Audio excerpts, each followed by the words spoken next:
अगर बॉडी में ट्यूमर बनी गया है, बॉडी में शुगर एक्स्ट्रा है ही, बॉडी में हार्ट में कोई ब्लॉकेज आ ही गया है, तो अब क्या करें उसको ठीक से निकालने के लिए? क्या करें? मैं एक एग्जांपल देकर समझाता हूं। किसी के पास पेन है? रिफिल वाला पेन आप में से दीजिए।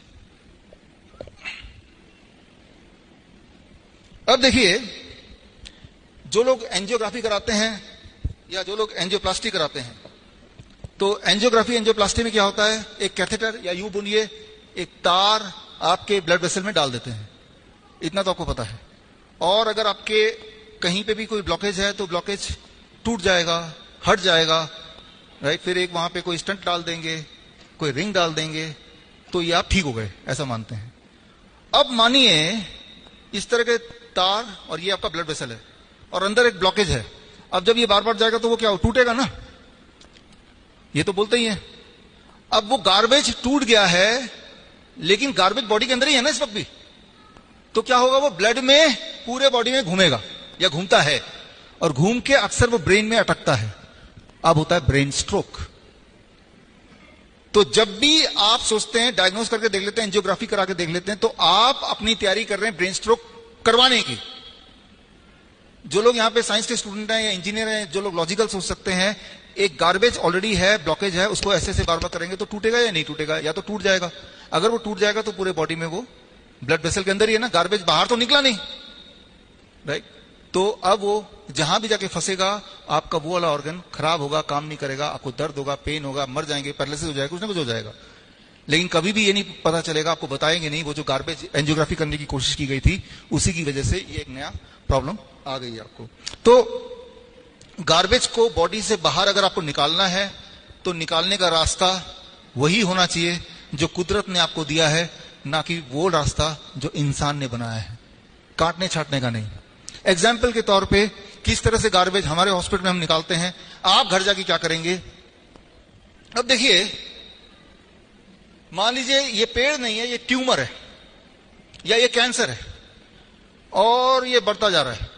डॉक्टर बोल रहा है ट्यूमर इतना बढ़ गया है, ऐसा करते हैं ट्यूमर को काट देते हैं। ठीक है जी, मैं ट्यूमर को, ये पत्ते हैं, मैंने इसको काट दिया, ट्यूमर निकल गया। लेकिन अब क्या होगा कुछ दिन बाद? क्या ट्यूमर खत्म हो जाएगा? ये पेड़ तो दोबारा से बढ़ेगा।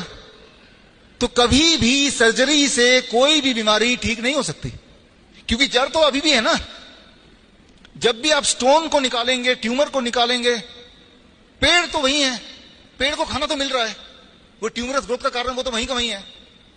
तो जब भी आप सोचते हैं कि ट्यूमर है तो काट दे हम, तो पल भर के लगेगा देखो ठीक हो गया, लेकिन धीरे धीरे धीरे धीरे दोबारा से बढ़ेगा, इस बार और तेजी से बढ़ेगा। आप समझ रहे हैं? तो ट्यूमर हो या किडनी स्टोन हो, गॉलब्लैडर स्टोन हो, तो आप अगर उनमें से की सर्जरी से कुछ कर लें तो आप ये सोच रहे हैं कि पेड़ ज्यादा बढ़ गया तो मैं काट लूं और उम्मीद कर रहे हैं कि दोबारा नहीं बढ़ेगा, तो आप कुछ ऐसे ही सोच रहे हैं फिर, जो कि इलॉजिकल बात है। तो करना क्या होगा? हम क्या करते हैं, अगर ये कैंसर है, इसे कहते हैं सीड एंड सॉइल थ्योरी, 1895 में थ्योरी लिखी गई थी और आज भी ये वैलिड है कि अगर ये कैंसर है, अगर ये ट्यूमर है, ये पेड़ को हम कैंसर या ट्यूमर मान रहे हैं, तो अगर मैं यहां से ये निकाल दूं, कुछ दिन तक ऐसे ही रख रहे, क्या ये उग सकता है? ट्यूमर बढ़ सकता है? क्या होगा इसका? धीरे धीरे ये सूख जाएगा, खत्म हो जाएगा, है ना। तो जो एनवायरमेंट है, जिस एनवायरमेंट पे वो ग्रो कर रहा था, उस एनवायरमेंट को बदल दो, चेंज कर दो उस एनवायरमेंट को। अगर आप ऐसा कर पाए तो ट्यूमर बॉडी ने बनाया है तो बॉडी डिसॉल्व करेगा, स्टोन बॉडी ने बनाया है, बॉडी डिसॉल्व करेगा, तो वो परमानेंट इलाज है। तो ऐसा हम अपने हॉस्पिटल में करते हैं। आप कैसे करेंगे घर जाके आज से, तो वो मैं आपको अभी एग्जाम्पल के तौर पे बताने जा रहा हूं। हम अपने हॉस्पिटल जो करते हैं, बड़ा इंटरेस्टिंग है कि आपके बॉडी ने ट्यूमर को निकालने का, जो चीज बॉडी को पसंद नहीं है, जो चीज बॉडी में अटक गई है, वो स्टोन है, ट्यूमर है, क्रिएटिनिन है, पोटेशियम है, शुगर है, प्रोटीन है, कुछ भी हो सकता है। वो कोई भी चीज अधिक है तो बॉडी में कुछ ना कुछ गड़बड़ करेगी। तो पेशाब का रास्ता निकाला है जो फिर भी बंद हो गया। एक और रास्ता है, वो है आपकी तीसरी kidney. Third kidney is your skin. आपका स्किन के जो पसीना आता है उसका एक बूंद लीजिए और पेशाब का एक बूंद लीजिए, दोनों केमिकल एनालिसिस करेंगे तो आपको लगभग सेम मिलेंगे। आपके पसीने में भी क्रिएटिनिन होगा, शुगर होगा, प्रोटीन होगा, यूरिक एसिड होगा, यूरिया होगा, आपके पेशाब में भी यही होता है। तो हम अपने हॉस्पिटल में ऐसे पेशेंट जो किडनी के पेशेंट हैं खास तौर पे, जिनकी बॉडी में पानी जमा हो गया है, जो असली वाले पेशेंट हैं, जो बहुत कमजोर हो गए हैं, जिनकी पेशाब बंद हो गई है, जो हफ्ते में 2-3 बार डायलिसिस करना पड़ता है और ऐसा कई सालों से करते जा रहे हैं, जिनका आखिरी कगार पे आ गया ट्रांसप्लांट करना है, तो उनको हम क्या कराते हैं वो देखिए अगला। ये असली पेशेंट हैं, ये यूं ही नहीं बिठाया है, ये असली वाले पेशेंट हैं। ये हमारा जो हिम्स हॉस्पिटल है चंडीगढ़ का, ये सारे वो लोग हैं जो डायलिसिस कराते थे। तो हमने उनको ये गर्म पानी में बिठाया 40 डिग्री सेल्सियस, और पानी आप गौर करेंगे तो गले तक।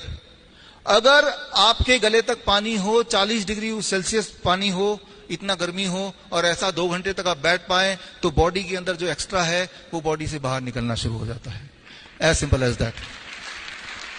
हमारे जयपुर हॉस्पिटल देख रहे हैं आप, जबकि ये घर पे भी कर सकते हैं, मैं बताऊंगा कैसे कर सकते हैं।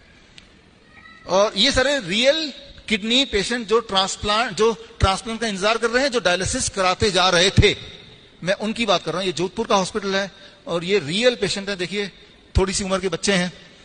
तो 40 डिग्री सेल्सियस पानी, 2 घंटा बैठना, यहां तक पानी होना। तो आपने, कुदरत ने जो आपको तरीके, आपके आउटपुट जो दिया है गार्बेज को बाहर निकालने का, आपने उसी को यूज किया। तो अब उसको यूज किया तो that is a permanent cure. अच्छा, ये साइंटिफिकली कैसे काम करता है? आपका, मेरा इस वक्त जो ऊपर जो एटमॉस्फेयर है, 1 एटमॉस्फेरिक प्रेशर हमारे सिर पे है, ये हमें पता है। लेकिन जितना हिस्सा पानी के नीचे है उसमें atmospheric pressure plus the pressure of water about 2% more, right, plus the heat of the water. जब ये केमिस्ट्री होती है तो बॉडी में कुछ बदलाव आते हैं। स्ट्रोक वॉल्यूम हार्ट का 20% बढ़ जाता है, और ब्लड का रीडिस्ट्रीब्यूशन होता है, टांगों से हटता है ब्लड और यहां पे तेजी से घूमने लगता है। सारे मेजर ऑर्गन यहीं पे हैं, चाहे वो किडनी हो, हार्ट हो, उसे वो रिपेयर करने लगता है। कुछ केमिकल बढ़ने लगते हैं जिनसे आपके ब्लड वेसल रिपेयर होते हैं, जैसे नाइट्रिक ऑक्साइड एक्सेट्रा। कुछ हार्मोन कम होने लगते हैं जिससे आपका ब्लड प्रेशर बढ़ा हो रहा था, जिससे आपकी तकलीफें बढ़ रही थी। ये ऑटोमेटिक होता है। और इसके अलावा ऐसा होते ही आपके बॉडी में जो सोडियम है उसकी एक्सक्रीशन 5 गुना बढ़ जाती है। पोटेशियम अधिक है तो वो डबल स्पीड से बाहर निकलने लगता है। सबसे इंटरेस्टिंग बात, आपका वेट रिड्यूस हो जाता है पहले दिन। मतलब पहले दिन पानी के अंदर भेजने से पहले पेशेंट का हम वेट चेक करते हैं। वेइंग मशीन वहीं लगा रहता है। 2 घंटे बाद जैसे ही पानी से बाहर निकलते हैं दोबारा वेट चेक करते हैं। पेशेंट हैरान होता है कि मेरा वेट 1 kg कम कैसे हो गया, 500 ग्राम कम कैसे हो गया। ये वही वाला वेट है जो बॉडी में तकलीफ दे रहा था, जो पेशाब के रास्ते नहीं निकल पा रहा था।